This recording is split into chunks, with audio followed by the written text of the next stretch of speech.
새 정부가 출범한 뒤 돈 냄새에 가장 민감한 강남 자산가들이 향하고 있는 곳이 있습니다. 부동산 시장? 아닙니다. 바로 대한민국의 주식시장입니다. 미국 주식시장에 올인했던 서학개미들도 한국으로 유턴하고 있는 요즘, 강남 부자들이 손 놓고 가만히 앉아있을 사람들이 아니죠. 훨씬 몸을 빨리 움직이기 시작했습니다. VVIP만 모신다는 금융기관의 PB센터에서 상담을 마친 자금이 곧장 주식계좌로 이동한다는 점이 요즘 흐름의 핵심입니다. 새로 만들어진 고액자산가 주식계좌가 지난해 같은 기간보다 40% 넘게 늘었고, 하루 평균 예탁금은 사상 최고치 바로 턱 밑까지 불어났다는 증권예탁원의 집계가 이 변화를 뒷받침합니다. 그럼 강남 자산가가 주식시장으로 물려가는 이유는 뭘까요? 세 가지로 집약할 수 있겠습니다. 첫 번째는 상법 개정이 임박했기 때문입니다. 이 영상을 찍고 있는 지금 국회에서는 상법 개정안의 통과를 눈앞에 두고 있습니다. 이번 개정안의 핵심은 뭐니 해도 이사의 주주 충실 의무를 회사에서 회사 및 주주로 확대하는 것인데, 이렇게 되면 일반 주주들은 무시하고 오로지 재벌 일가만 챙기는 기업의 전횡이 어느 정도 제동이 걸릴 겁니다. 그러면 그게 일반 주주들의 이익으로 돌아오겠죠. 또 전자투표 의무화 확대, 집중투표제 완화라는 내용이 담기면 주주들의 표심을 잡기 위해 배당이나 자사주 매입을 늘릴 수밖에 없다는 것이 전문가들의 의견입니다. 강남 자산가 입장에선 이번엔 배당 수익뿐만 아니라 주가 자체가 한두 단계 위로 점프할 기회라는 계산이 서는 대목입니다. 두 번째 이유는 정부가 꺼낸 가치업 2단계 시나리오입니다. 밸류업이죠. 밸류업 2단계 시나리오. 1단계 가드라인 발표 직후 K밸류 지수가 석 달 만에 두 자릿수 상승을 기록했는데, 하반기엔 세제 인센티브까지 논의될 것으로 알려졌습니다. 주가 순자산 비율, 그러니까 PBR이 1 아래에 갇힌 기업들이 줄줄이 재평가될 것이라는 전망이 강해지자 대형주 중심으로 잔고가 빠르게 불어나고 있다고 합니다. 세 번째는 법인세, 상속세 완화에 대한 시그널이 오고 있습니다. 최대주주 할증 축소와 법인세 추가 인하가 국회 기재위 테이블에 올라가자 이익에 더 많은 몫이 주주에게 남을 수 있다는 기대가 커졌습니다. 세 부담이 줄면 현금 흐름이 곧바로 배당 여력으로 이어지기 때문입니다. 그럼 실제로 강남 자산가들은 어떤 전략으로 어떤 종목들을 사고 있는 걸까요?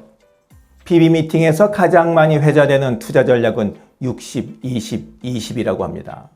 그러니까 국내 주식 60%를 사고 채권 20%, 그리고 나머지 20%는 해외 주식이나 대체 상품에 투자하는 겁니다. 먼저 국내 주식 60%에는 은행, 보험, 통신처럼 현금 창고가 두둑한 고배당 가치주와 자사주 매입 계획을 밝힌 제조 대형주가 우선순위에 들어갑니다. 새 정부의 정책 수혜가 예상되는 방산, 콘텐츠, 조선 섹터에도 관심이 쏠립니다. 20% 비중을 두는 채권은 2년물 국채와 우량 회사채로 금리 하락 국면에서 쿠폰을 확보하려는 목적이고, 나머지 20% 해외 주식이나 대체 상품에 투자하게 되는 20%는 일본, 대만의 주가 순자산 비율, 그러니까 PBR 1 이하의 반도체 소재주, 그리고 금 ETF로 채우는 식입니다. 배당을 노리면 펀드를 담을 법도 하지만 이번엔 이야기 흐름이 좀 다릅니다. 강남 자산가들은 배당주 펀드가 아니라 개별 종목 직구가 답이라며 직접 매수 비중을 늘리고 있는 겁니다. 배당만큼이나 주가 레벨업을 동시에 겨냥하겠다는 의지가 읽힙니다. 그렇다면 우리도 목돈을 그냥 은행 통장에 넣어둬서는 절대 안 될 일입니다. 이건 자산을 불리기는커녕 자산을 깎아먹는 행동이죠. 인플레이션이 발생하니까 돈의 가치가 계속 내려가지 않습니까? 자, 그럼 이 시국에서 강남 슈퍼리치들만 상대하는 PB센터장들이 우리 50대 이상인 시청자분들께 어떻게 투자하라고 추천을 할까요? 우선 이 말씀을 드리기에 앞서 여러분께 말씀드리고 싶은 것은 반드시 그냥 참조만 하라는 겁니다. 투자를 하기 위해선 더 꼼꼼하게 알아보고 남의 추천이 아니라 자신이 공부해서 이해하고 그래서 자신의 결정으로 해야 한다는 걸 꼭 기억하시라고 강조드리면서 말씀을 드리도록 하겠습니다.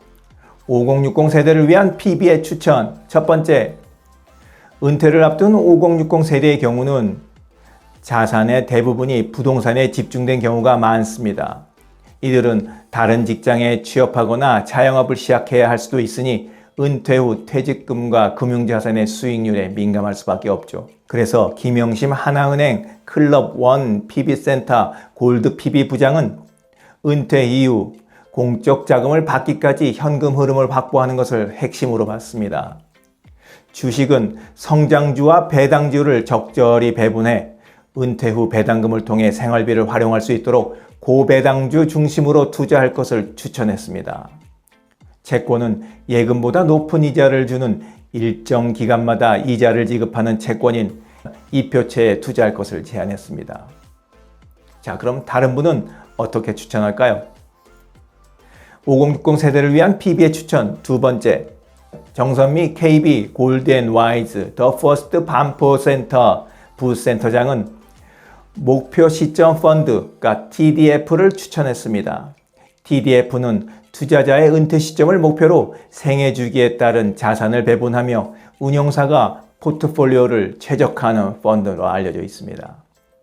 정 부센터장은 TDF 상품을 통해 얼마만큼 리스크를 감수할 수 있는지에 따라서 수익이 달라진다며 채권이나 예금주의 포트폴리오보다는 국내 증시와 해외 증시에 적절히 배분해 투자하는 것이 중요하다고 밝혔습니다. 앞서 말씀드렸지만 PB들이 이렇게 추천한다고 해서 그냥 제대로 알아보지도 않고 그냥 투자하시면 곤란합니다. 추천은 그저 추천일 뿐입니다. 참조만 하시면 되죠.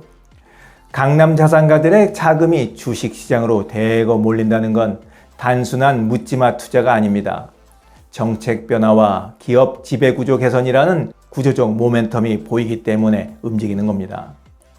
개인 투자자라도 이 흐름을 이해하고 자신의 재무 사정에 맞게 수위를 조절한다면 굳이 강남의 속도를 따라잡지 않아도 같은 방향의 수익을 노려볼 수 있다고 생각합니다. 돈 냄새는 결국 기회를 포착할 수 있는 동물적인 후각에서 시작됩니다. 그리고 이 후각은 꾸준한 공부를 통해 단련되는 것이라는 점 강조하면서 오늘 이야기 마치도록 하겠습니다. 하지만 강남 자산가들이 증시에 물린다고 해서 몰빵하시면 곤란합니다. 오늘 영상이 여러분의 투자 방향을 가늠하는 나침반이 되었기를 바라면서 마치도록 하겠습니다. 지금까지 원더풀 인생 후반전이었습니다. 감사합니다.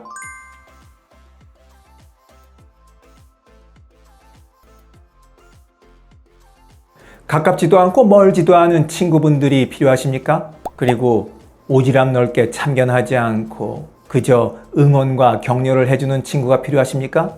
그렇다면 네이버 카페 실버들의 전성시대로 오시기 바랍니다. 그곳엔 33,000여 명이 넘는 회원들이 여러분들을 기다리고 있습니다.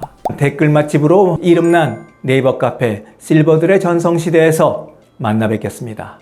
감사합니다.